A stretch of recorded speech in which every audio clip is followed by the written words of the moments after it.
បាទជំរាបសួរបងប្អូនអរគ្នាសូមស្វាគមន៍ដែលចូលមកកាន់ Channel YouTube របស់ខ្ញុំនៅថ្ងៃនេះណាបាទអូខេថ្ងៃនេះខ្ញុំនឹងមានបច្ចេកទេសថ្មីមួយសម្រាប់រៀនបងប្អូនអរគ្នាក្នុងការប្រើប្រាស់ GPS សម្រាប់ជាប្រយោជន៍បងប្អូនអរគ្នាណាអូខេអញ្ចឹង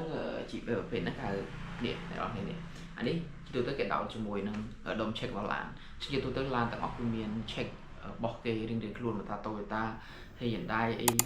Mazda អីគឺមានទាំងអស់ Ford គឺមានទាំងអស់អញ្ចឹងយើងអត់ចាំបាច់តខ្សែទេកាត់ខ្សែក៏អត់ចាំបាច់ដែរណាយើងគ្រាន់តែយកទៅដោតទៅលើដុំ check យើងអាចប្រើបានអូខេអញ្ចឹងសូមបងប្អូនទាំងអស់គ្នាមើលវីដេអូនេះឲ្យដល់ចប់បងប្អូនទាំងអស់គ្នានឹងចេះតGPS បានខ្លួនឯងសម្រាប់ជាប្រយោជន៍បងប្អូនទាំងអស់គ្នាក្នុងការប្រើប្រាស់ជាក់ស្ដែងអញ្ចឹងយើងនឹងវីដេអូនេះនៅក្នុងបន្តិចទៀតខ្ញុំនឹងបង្ហាញអ្នកនរគ្នាក្នុងការតតាំងពី A ដល់ Z ណាពីចំណុចចាប់ឡើងដល់ចំណុចបញ្ចប់អញ្ចឹងបងប្អូនទាំងអស់គ្នាមើលវីដេអូនេះចប់បងប្អូននឹងចេះក្នុងការវិធីសាស្ត្រតខ្លួនឯងទីទៀតយើងនឹងជួបគ្នាក្នុងវីដេអូបន្តអរគុណអូខេអ្នកនរគ្នាខ្ញុំនឹងបរៀនអ្នកនរគ្នាក្នុងការតណាអូខេនេះអ្នកនរគ្នាឃើញនេះគឺដុំ check របស់វាអានេះអូខេយើងគាត់យកមកយើងដោតអញ្ចឹងមកអ្នកនរឃើញទេអូខេចឹងអ្នកនរគ្នានឹងប្រើបានបើសិនបើបងប្អូនអរគ្នាត្រូវការប្រើដាក់ទៅលើយានយន្តឡានធំឡានអីណាឬក៏យើងខ្ជិលតឡានហ្នឹងយើងអាចមើលវីដេអូនេះបានណាអញ្ចឹងខ្ញុំបរៀនបងប្អូនគ្នាតខ្លួនឯងអញ្ចឹងមានតែប៉ុណ្្នឹងទេតវាមានភ្លើងវាអញ្ចឹងណាអូខេអញ្ចឹងតិចទៀតខ្ញុំនឹងបង្ហាញបងប្អូនអរគ្នាក្នុងការតទិញតែជាងតមិនណាអូខេអរគុណអ្នកនរគ្នាការតវាស្រួលអាហ្នឹងយើងដាក់ SIM មកយើងដាក់ SIM មួយដាក់មកSIM មួយសិន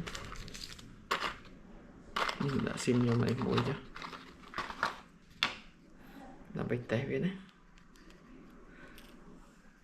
អ្នកនរគ្នា SIM នេះកន្លែងសោក SIM អូខេ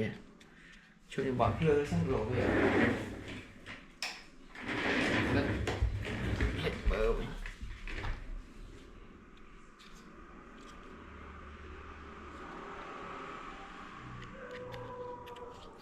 សូមចុងហើយអរគ្នាសូមវាចូលអាហ្នឹងតែសារខ្ញុំមិនមានស្អីដោតនេះដោតវាអូខេអញ្ចឹងនៅពេលដែលដោតវាហើយអ្នកហ្នឹងគេទៅតេស្តមើល app វាទៀត app វា app នេះគេហៅ app Migoda អញ្ចឹងអ្នកនរគ្នាទៅពេលអ្នកនរគ្នាទិញពីគេយកមកប្រើប្រាស់ណាអាហ្នឹងខ្ញុំសំដៅបងប្អូនអរគ្នាទិញពីទីផ្សារខាងក្រៅយកមកទេអញ្ចឹងណាតែបើសិនបើក្នុងករណីបងប្អូនទាំងអស់គ្នាទិញខ្លួនឯងក៏ទិញពីក្រៅមកអាហ្នឹងធ្វើតាមខ្ញុំទៅឲ្យត្រូវសួរគេថាGPS ហ្នឹងជាប្រភេទ protocol អត់ protocol ហ្នឹងមានន័យថាយើងយកមកដាក់គឺអូតូតែម្ដងវាមាន SIM វាដំណើរការចាប់សេវាតែម្ដងបាច់ចាំភ្ជាប់កូដជាប់អីទេអាហ្នឹងណាអាហ្នឹងគេហៅថា GPS ប្រភេទ protocol អញ្ចឹងណាយើងយកមកដាក់គឺដើរតែម្ដងយើងគ្រាន់តែ download app វានេះមីក៏ដែរយើងក៏ចូល app វានេះមកខ្ញុំបង្ហាញជួយខ្ញុំហៅ app ខ្ញុំសិននេះ app វានេះអស់នេះឈូមីក៏ដែរនេះចឹងចុចអាហ្នឹងមកចឹងការប្រើប្រាស់គឺស្រួលទេអ្នកនរគ្នាអាហ្នឹងជប់នេះភ្ញៀវផ្សេងទេតែគាត់ត្រូវទិញពីខ្ញុំមកខ្ញុំចាក់ចេញសិនអូខេកន្លែង iMe នេះអ្នកនរគ្នាវាយលេខ iMe នេះចូលនេះ750 10ពុតជាងវាយមក750 10គុត750 10គុត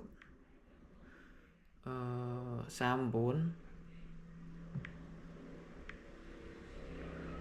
641ហើយ password អានេះខ្ញុំដាក់553សិនដាក់ password របស់ខ្ញុំលេខទូរស័ព្ទរបស់ខ្ញុំដើម្បីតេស្តខ្ញុំចុចពីចូលនេះដោយសារវាអត់តដែរអ្នកនរខ្ញុំដាក់ MV33 នេះតែវាអត់ដើរទេដោយសារហេតុអីវាអត់មានភ្លើងអាហ្នឹងណាអញ្ចឹងការប្រើប្រាស់វាគឺស្រួលប្រព័ន្ធហ្នឹងអត់មានអីពិបាកទេអញ្ចឹងណាអញ្ចឹងនៅពេលដែលអ្នកនរនេះចូលបានមកវានឹងដំណើរការលោតអានេះ online នេះអានេះអត់លោត online នេះអញ្ចឹងណាចាំមើលខ្ញុំចាពួកអាហ្នឹងគឺងាយស្រួលមែនតើរបៀបប្រភេទប្រើថ្មអញ្ចឹងណាអញ្ចឹងយើងគ្រាន់តែ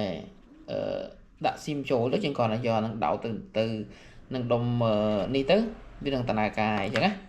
អញ្ចឹងចាំមើលខ្ញុំដោតវាសិនណាប្រហែលអ្នកនរគ្នាប៉ុណ្ណឹងហើយអាហ្នឹងក្នុងការភ្ជាប់កូដវាបើសិនបើក្នុងករណីវាត្រូវការភ្ជាប់កូដយើងត្រូវភ្ជាប់កូដដូចគ្នាអញ្ចឹងយើងគ្រាន់តែចូលទៅ SIM Smart មកយើងចូលកន្លែង Write Message អញ្ចឹងមកយើងវាយលេខ SIM នេះលេខ SIM នេះលេខម៉ានឧទាហរណ៍លេខខ្ញុំដាក់ឧទាហរណ៍ចុះលេខនៅក្នុង SIM GPS ថា087 555 ដាក់087 500 555ហ្នឹងគ្រាន់តែជាការឧទាហរណ៍ណាបងប្អូនប៉ុន្តែស្ដាយខ្ញុំមិនដល់ហ្នឹងទេណាអូខេយកហ្នឹងមកនេះ này lại mi xì này những cái sai trong drop tè chỉ vềประเภทmuốn á trên vô sim lần đã ô tè tè liền cho toán là cái lại mi xì như vậy việc vậy như vậy việc anh ấy miền sập hơi này nòng bảo vệ tiệt chẳng có về để này nó thì miền tình mất cái miền sập hơi này nòng bảo vệ hay sim class những đã tới ô tô tầm đồng đa tầm đồng chứ đó chẳng là cặp shop cứ miền tập năng tề mà miền đây và thì phục vụ năng đó cứ sưu pra ok chẳng bao giờ mà không có cả đây bông bồn mình chỉ ngỏ lấy bé con cặp ra pra rồi có chùm ngỏ lấy bông bồn lại trộn lịch comment này không năng máu ở nhưng mà tổ bông bồn nó cứ vui chậm rồi có bông bồn nó này ai tại tông telegram như của bạn này à số bài profile về học bay mấy nữa ok ở cuốn chân chụp khi nào video